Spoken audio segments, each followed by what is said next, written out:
The times that were in it, Ireland in the 1920s. Welcome to the beautiful gallery in Ballinasloe Library. Our series of talks for the Decade of Commemorations this year is titled The Times That Were in It, and seek to look past the hard politics of the era to reflect more on social, cultural and intellectual life in Ireland in the 1920s. The decade is often viewed as simply the interlude between the world wars, or in Ireland as a period of reaction, economic challenge and social stagnation. Our speakers, Steve Dolan, Micheál O'Hay, Dr. Angus Mitchell and Dr. Emer O'Connor, will in the course of their talks cover the period concerned by focusing on sporting Ireland, visual art, local entertainments and intellectual discourse. We hope you enjoy our series of talks, which is part of the 2021 Decade of Commemorations programme. Our third speaker today is Angus Mitchell. Angus was born in Africa, educated in England and has lived much of his life in Spain and Brazil. He is a travel writer, documentary producer, lecturer and historian. Since 1998, he has made Ireland his home, and over the past 2 decades he has studied the life and legacy of Roger Casement and a group of associated radicals, pacifists, feminists, cosmopolitan nationalists, internationalists and other critics of empire. He is best known in Ireland today for his book One Bold Deed of Open Treason, The Berlin Diary of Roger Casement, a work which has cast vital new light on Casement's entanglement with British intelligence and the enduring puzzle over the authenticity of the notorious Black Diaries, the documents that have largely defined Casement's myth in the public imagination. Angus has long made the argument, along with many other reputable historians, that these documents are in fact forgeries. His talk today, Others Are Quietly Forgotten, Ireland's Decade of De-commemoration, will look at the question of who was officially forgotten in the Decade of Centenaries through the looking glass of the lives of Edith Stotford, Greene and Bulmer Hobson, and ask the inevitable question, why were they forgotten?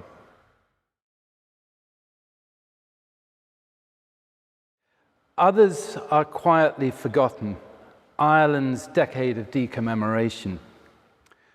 On the 20th of May 2010, Taoiseach Brian Cowan spoke at an event hosted in UCD by the Institute for British Irish Studies.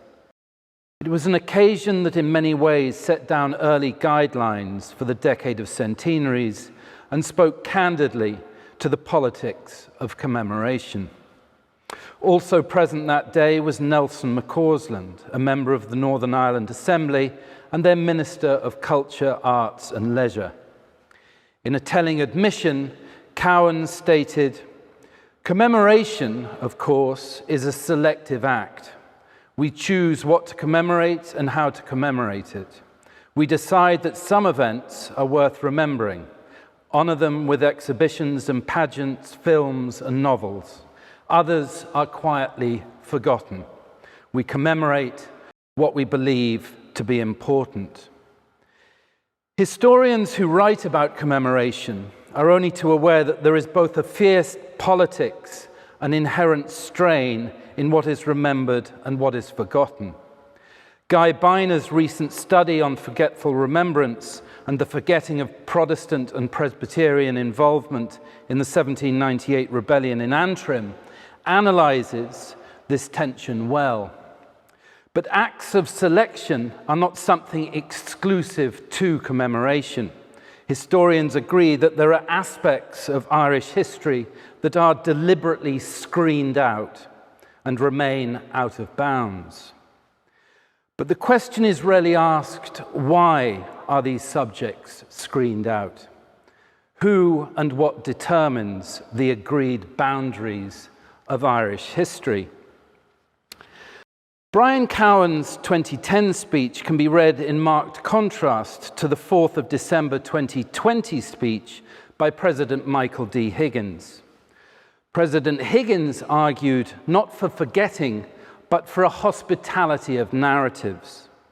He asked for a specific recovery of contexts and, quote, adequate recognition of the efforts of those who sought peace in the face of emerging conflicts. And he singled out the trade union movement, North and South, pacifists, and feminists. So what we have in these statements made a decade apart are articulations of different commemorative tensions and intentions between the Irish state, the aspirations of the nation, and the two-state solution imposed through partition. One of the thorniest dynamics to include in the narrative of modern Ireland is that of the Protestant nonconformist element that supported Irish independence. The trend in Irish historiography of recent years has been to filter out Protestant presence within the nationalist movement, or, when it is acknowledged, to give it a minimal credence and treat it as idiosyncratic and exceptional. Protestantism has been rendered synonymous with unionism. Protestants who showed any form of support or identification with Irish nationalism or republicanism were dismissed either as rotten prods, mavericks, or outliers. Reflecting on the historiography of the last century, it's not hard to trace how a history of Ireland has emerged that has been determined by the needs of a partitioned country and an Ireland divided along confessional lines. The intention of this lecture is to retrieve a significant missing context for understanding English-Irish relations in the early 20th century. And this is a context that crosses religious, class, political, and gender lines.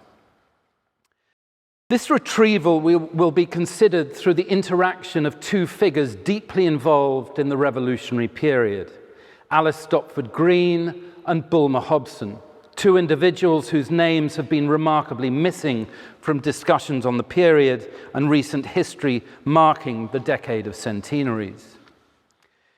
In recent years, small local covert commemorations were organized to recognize the creative and intellectual contributions made by these two figures. Both these initiatives were undertaken by local history societies. In 2019, a plaque to Alice Stopford Greene was unveiled on the old courthouse in Kells by the Meath Archaeological and Historical Society. And in September 2020, a Carrara marble plaque to Bulmer Hobson was placed on the house where he died in Castle Connell in August 1969. By considering the intersecting narrative of these two figures, it is possible to highlight a vibrant Protestant dynamic in support of Irish independence that a century on has all but disappeared from the record. Beside the somewhat overexposed figures of Yeats, Augusta Henry, the Countess Markievicz, and Douglas Hyde, there was an important coterie who were intrinsic to the intellectual struggle for an Irish republic and whose presence is increasingly lost. Alice Stopford Greene was born in 1847 into a Church of Ireland family from Kells in County Meath, and after her marriage to the social historian John Richard Greene, she is often referred to as Mrs. J.R. Greene. Her indelible contribution to the Irish Revolution is her popular history published between 1908 and 1912. In 1913, she played a discreet role in the founding of the Irish Volunteers and organising the Howth gun running. After 1916, she emerged as a formidable figure in the background to the Irish Convention, anti-conscription, Women's Day, and the negotiations that led to the founding of the Irish Free State. And in 1922, she was appointed, along with 3 other women, to sit in Seanad Éireann. Bulmer Hobson was 36 years younger than Alice Stopford Greene. Born in 1883 into a Belfast Quaker family, his early political formation evolved from his exposure to a Belfast-based women's reading group organised through his mother, Mary Ann Hobson, the Gaelic leaguer Alice Milligan, and others. From his late teens, Hobson became an able and influential organiser of the Gaelic League in Belfast.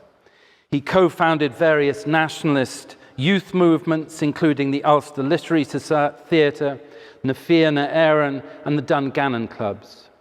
His early apprenticeship to a Belfast printer provided him with the skills to both print and publish. And in the years before the Rising, he had taken up a commanding position on the Supreme Council of the IRB, and he was still in his 20s. Collaboration between Greene, Stopford Greene, and Hobson dates back to 1905, when they were involved together in the authoring of an anti-recruitment pamphlet. In his volume of memoirs, Ireland, Yesterday and Tomorrow, Hobson states, "The first work undertaken by the Dungannon Club was a revival of the anti-enlistment movement. At the time of the Boer War and in the following years, Maud Gonne and the members of Inga na Éireann had done a great lot of excellent propaganda to prevent Irishmen enlisting in the army. We wanted to stop recruiting among the people, and we planned a campaign to cover large parts of the country. A 4-page leaflet was issued and very widely distributed, and in its first draft it was written by Stopford Greene, Roger Casement added a bit, and I added more. So besides questioning the historic justification of using Irish soldiers to fight Britain's imperial wars, Hobson's comment reveals a crucial triangulated collaboration between Hobson, Stopford Greene, and Casement that was at the heart of a network that operated between London, Belfast, and Dublin, and was crucial to the gathering momentum behind Irish independence. Both Hobson and Stopford Greene aspired to nurturing a new dynamic of national culture. This was not merely about promoting the Irish language and Gaelic games, but equally it was about defining a new history and reclaiming an ancient and sacred geography of Ireland. They also mounted a moral insurrection against both militarism and empire. And it's important to acknowledge their belief that cultural revival could transcend the decades of political failure. Hobson's early organizations were all about drawing different communities together in common purpose and to advocate for a new form of nationalism that was inclusive and pluralist. In 1907, he wrote, "The old hate and the old bigotry that have kept Catholic and Protestant divided, the old groveling spirit of toadyism must be killed and forgotten by the people. The ineffective and outworn political movements, unionist and nationalist, must be superseded and silenced, and in their place, a national movement." In 1910, Hobson published a book called Defensive Warfare, advocating both passive resistance and direct action against the usurping power. He wrote, "In broad outline, a policy of defensive warfare would first organize a refusal to recognize the existing government, refusing obedience to laws, hampering its actions in every way possible." Hobson's view was that if there was sufficient consensual opposition to English rule in Ireland, then the power structure would collapse. And this became central to the revolutionary strategy that would emerge after 1918, but was in preparation from as early as 1910, and in many ways before that. In 1913, Stopford Greene and Hobson were closely involved in the founding of the Irish Volunteers. The historian Owen MacNeill was known to them both. Stopford Greene played a dynamic role in raising funds and organising affairs from her house in central London. She endeavoured hard to transcend political difference, moving seamlessly between political parties and using the instruments of soft power and networking to influence the course of action and create bipartisan consensus. In July 1914, the British Review published an article by Stopford Greene on the National Volunteers. This amounts to a defence of the right of the people of Ireland to recruit their own army for the purposes of protecting their own rights and freedoms. She wrote, "The duty of safeguarding our own rights is our duty first and foremost. They have rights who dare maintain them." In denouncing the covenanting force of the English army in bringing about the deep disorder in which the world found itself in July 1914, Stopford Greene had no hesitation in seeing the Irish National Volunteers as a logical necessity in a rapidly escalating crisis. The moment that puts the configuration of the Stopford-Greene-Hobson axis on the map is the Howth and Kilcool gun running. This critical intervention in the move towards 1916 was almost entirely planned and executed by a Protestant Quaker coterie. The plan was formulated in the house of Alice Stopford Greene in London, and it involved a small number of subscribers, 2 yachts, extraordinarily precise timing, and strict levels of secrecy. The guns arrived in the last week of July, and in the first week of August, the First World War broke out. In the barrage of work produced on the war over the last 2 decades, there was almost no effort to connect these 2 events. Indeed, a 2012 book on the July crisis of 1914 made almost no mention whatsoever to this intersection. But the Howth gun running is an extraordinary moment of defiance from within the British establishment in support for Irish freedom. And that continues over the next 5 years and far beyond. The symbolic value of Howth is not that it was planned and executed by a group of Protestants, but it was Protestant women who were largely involved. Mary Spring Rice, Molly Childers, and Alice Stopford Greene were the main architects.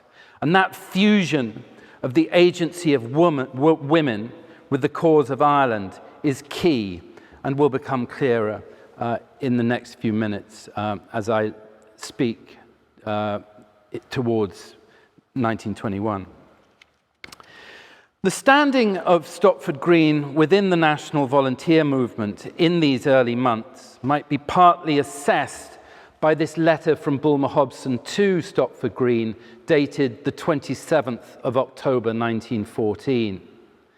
Here, Hobson provides a considerable level of detail about the training and funding of the Irish volunteers and assures Mrs. Greene about military training going forward. He states, "Not only will we get them trained, but we will force Redmond to seriously train his volunteers, or else he will lose them to us."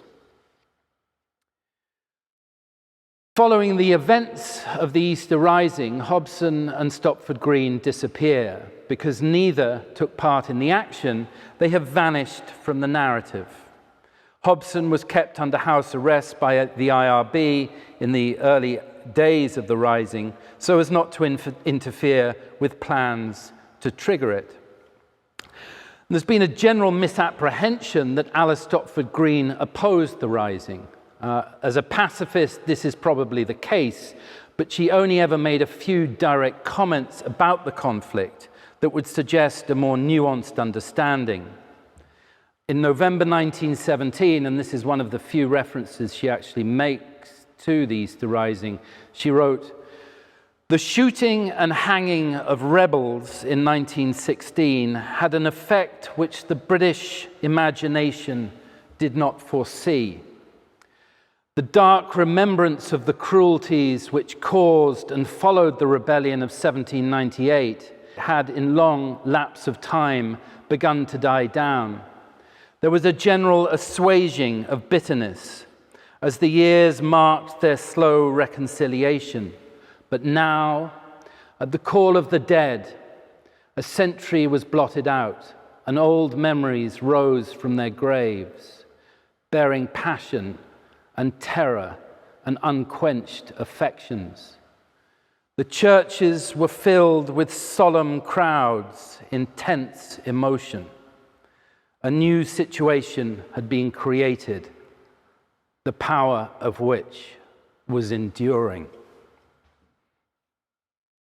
In the second part of this presentation, I want to consider how Hobson and Stopford Greene contributed to events in the years between the Rising and the calling of the truce in 1921, and how they encouraged a dialogue of peace. And I think it's important to stress that both Stopford Greene and Hobson were pacifists, even though their lives are inextricably linked to gun running and the raising of the Irish Volunteers. They both realized, however, that their pacifist views would be compromised as Ireland's break with the violent structures of empire could only be achieved through violence. In the years after the Rising, Hobson emerged as a publisher. In 1918, he produced a short history of the Irish Volunteers, dedicated to Roger Casement and with a preface by Owen MacNeill. This should be read very cautiously, as it had to pass the censor, and thus many living protagonists of the movement were missing, including the name of Alice Stopford Greene. From 1919, Hobson channeled his energies into the founding of a publishing house, Martin Lester, that operated for the next 5 years and produced a list of books on history, fiction, political commentary, social philosophy, plays, and poetry. From 1917 onwards, Stopford Greene continued to play a very active role in the background to political events. Her presence is evident in the negotiations of the Irish Convention in 1917. She chaired that first committee meeting that led to the successful setting up of Lán Amón, Women's Day, and the signing of a pledge by 80,000 Irish women opposed to conscription. In 1918, she published 2 pamphlets, Ourselves Alone in Ulster and Loyalty and Disloyalty. And here she dealt with 2 crucial aspects, the question of Ulster in the escalating crisis and the complexity of Irish national identity. By 1917, Stopford Greene was in the process of relocating her life to Dublin, a move that happened over 4 years. Initially, she rented accommodation, but in 1918, with property prices very low in Dublin, she bought a house at 90 St. Stephen's Green. In piecing her life together during these years, it's clear that she was at the heart of affairs. And here in this slide, you see her passport into Dáil Éireann signed by Robert Barton. From 1919 onwards, as dynamics of a shadow state are brought into the open, Stopford Greene and her immediate coterie, including Childers, A.E., Robert Barton, Darrell Figgis, and others, played a crucial part in planning, transitioning, and implementing many initiatives necessary to the building of a new state. And we see here Protestants and Catholics cooperating closely in the transitioning towards an independent Ireland. Unfortunately, time does not allow me to discuss several of these initiatives that might be mentioned, and most notably the National Land Bank and the question of the redistribution of land. But in the next few slides, before I conclude, I want to briefly consider a few of the dynamics of the new state, such as the Irish Bulletin, the Irish Yearbook, Cumann Laocht an Phobal, the Peace with Ireland Council, and the Irish White Cross. All of them initiatives that were seamless, collaborations that transcended class, religious difference, and gender difference in the common purpose of building an independent state. So this is the kind of new nationalism that Hobson is talking about back in that comment in 1907. The Republican Maura Comerford, a significant figure in her own right, who worked as a personal assistant to Alice Stopford Greene from 1919, she remembered how one of her first duties on arriving at 90 St. Stephen's Green each day was to take one of the 2 copies of the Irish Bulletin to the National Library to be secretly deposited there. Daily mimeographed copies of the news sheet were produced under extremely difficult circumstances, and the small number of copies produced were distributed to a narrow network of politicians and opinion formers whose influence stretched between London and the US. The Irish Bulletin has been easily and unfairly dismissed as hyperbolic propaganda, but more recent interpretation has noted that it was, quote, written in a more restricted and restrained bureaucratic style that aimed to mimic the authority of official publications, categorizing incidents in the same way as a police inspector might write a report to headquarters. Another example of the emerging independent state bureaucracy is evident in the publishing in early 1921 of Leabhar na Éireann, the Irish Yearbook, produced by the National Council and presided over by Arthur Griffiths. This comprised a collection of articles, statistics, and practical information on Ireland. It had enjoyed a 3-year run between 1908 and 1910, but then ceased publishing until 1921 and 1922. The book provided a mass of information bearing on the social, economic, and national life, and included a world section and a local government directory. The 1922 edition added an Irish who's who. It is striking that as the War of Independence raged, this very self-assured publication was distributed widely and reveals a parallel dimension of peace and stable governance that runs alongside the daily reports of skirmishes and atrocities reported in the Irish Bulletin. Another critical aspect of the new state was education. In the early summer of 1920, Stopford Greene convened a small group of friends to discuss privately a scheme of lectures to meet the growing appetite for knowledge in the rural districts of Ireland. The intention was to roll out an educational program across the 32 counties and provide Sinn Féin clubs with educational information and lecturers. The prospectus claimed that, quote, the object of the whole series is to build up the sense of national life and duty. Typed lectures and pamphlets would be supplied to meetings and read out by volunteers. Subjects included economics, industrial development, social problems, biography, history, and art. So here you have evidence of an ecumenical committee composed of the Jesuit priest, for instance, Father Timothy Corcoran, as well as Catholics, Protestants, and largely organized through the energy of an American woman, Molly Childers. Another initiative that started up in the summer of 1920 was the Peace with Ireland Council. This emerged from the increasing agitation over reprisals and the escalating war in Ireland. There were various groups in the UK supporting Irish independence, and most notably the Irish Self-Determination League, set up on the orders of De Valera and presided over by Art O'Brien.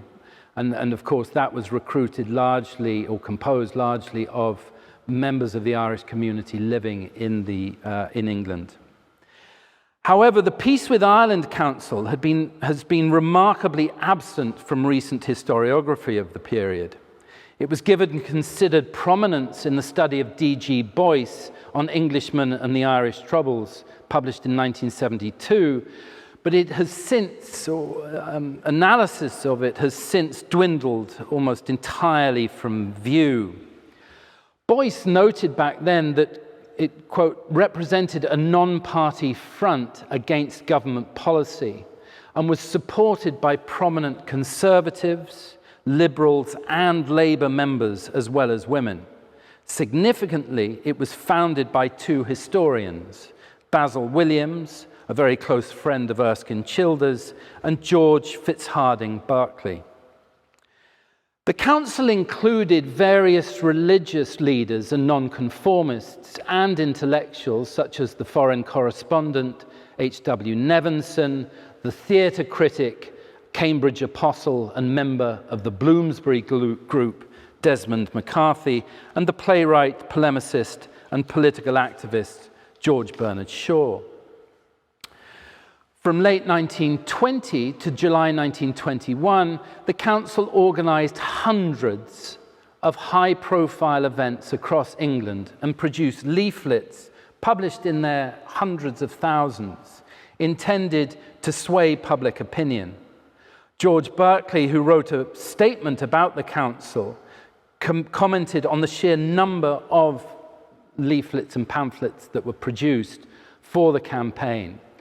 And here he speaks in his statement quite specifically about it. I'll just read this quote because the list of names is very interesting.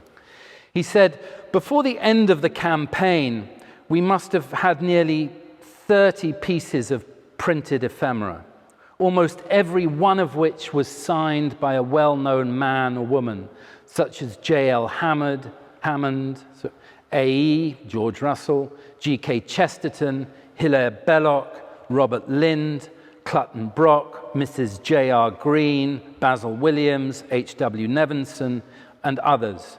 And also valuable reports were published by Sir Henry Lawson, Mrs. F.D. Ackland, Judge Bodkin, the Women's International League, and the Labour Party's report too. And to complete the list, several excellent letters or speeches, the best of which were from Sir John Simon and Cardinal Logue. I have never heard of any propagandist society whose list of writers included so many well-known names.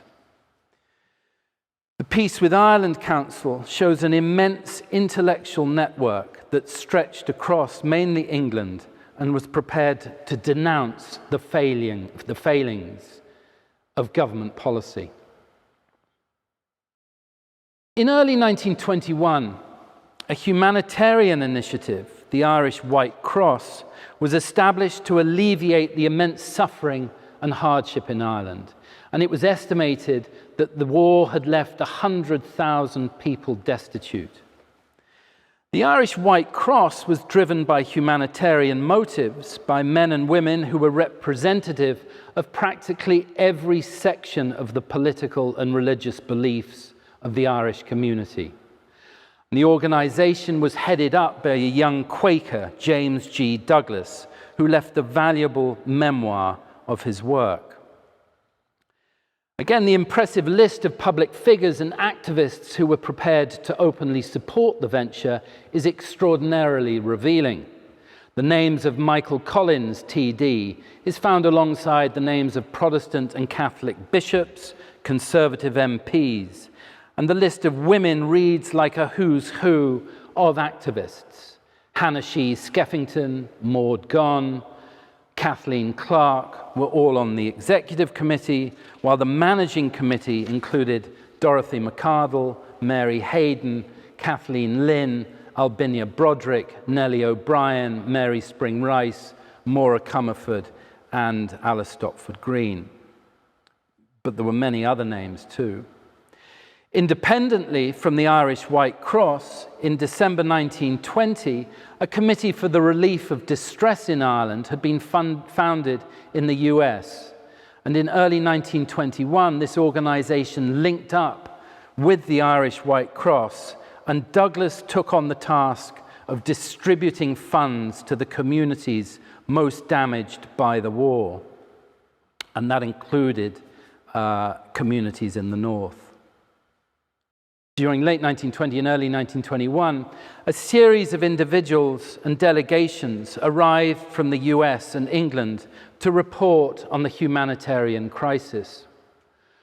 One of the earliest of these investigative journeys was led by leading pacifists Helena Swanwick and the Quaker Agatha Watts.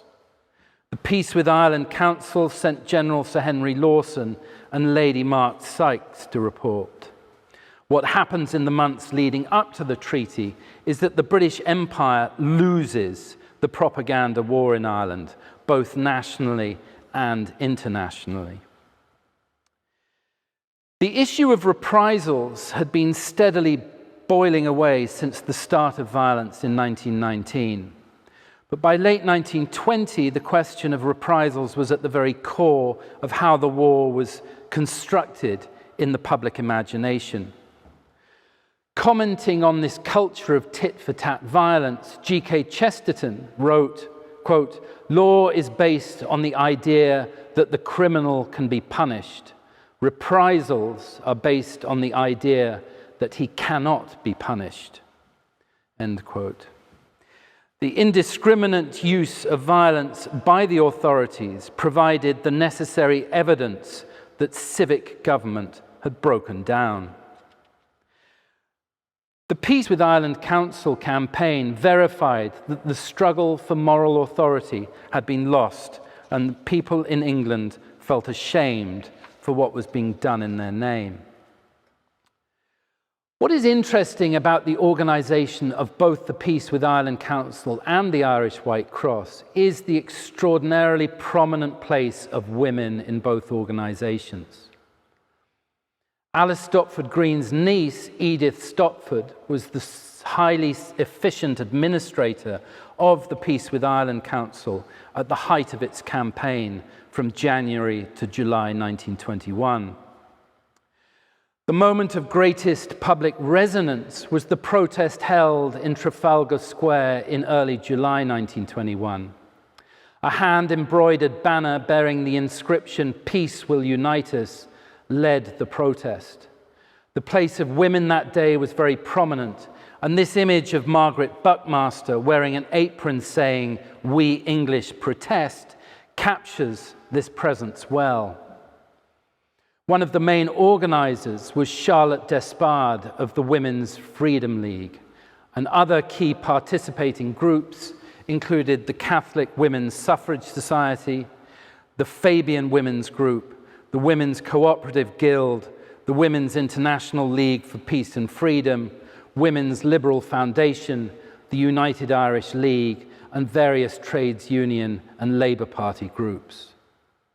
Within 10 days of the Trafalgar Square protest, truce was agreed on the 11th of July. And what is interesting about this moment is how it fused the question of suffrage with the tragic condition of Ireland. During these months before the truce, Alice Stopford Greene produced 2 final pamphlets that were part of a series of political essays that she published between 1914 and 1921. At the start of the year, she was involved in a very public fight in the New York Times with the first Lecky Professor of History at Trinity College Dublin, Walter Allison Phillips. Stopford Greene's opening article, published on the 3rd of January 1921 as Ireland's Tragedy as Britain's Fault, was later issued as a pamphlet under the title The Irish Republican Army, a very public justification of Irish guerrilla insurgency. In July 1921, almost in the moment the truth was declared, Stopford Greene published a second pamphlet for that year, The Government of Ireland, with a foreword by A.E. George Russell.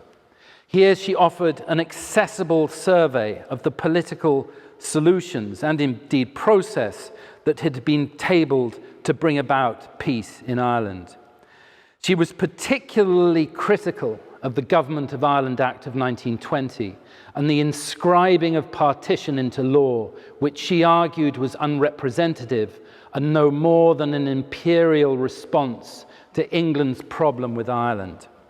She believed, and she believed correctly, that it would bring nothing but more suffering and division. So, a few concluding comments. The brief for this lecture was to talk about creative thinkers in early 20th century Ireland, and through considering also the relationship between Stopford, Greene and Hobson, it has been possible to trace both the Republican and anti-militarist discourse enforcing the process of political change and transition in relations between Ireland and England during the 16-year period between 1905 and 1921. And I have 4 final points to make. Firstly, the drift of Irish history and commemoration of the last 2 decades has validated the political decision-making that brought about the two-state solution.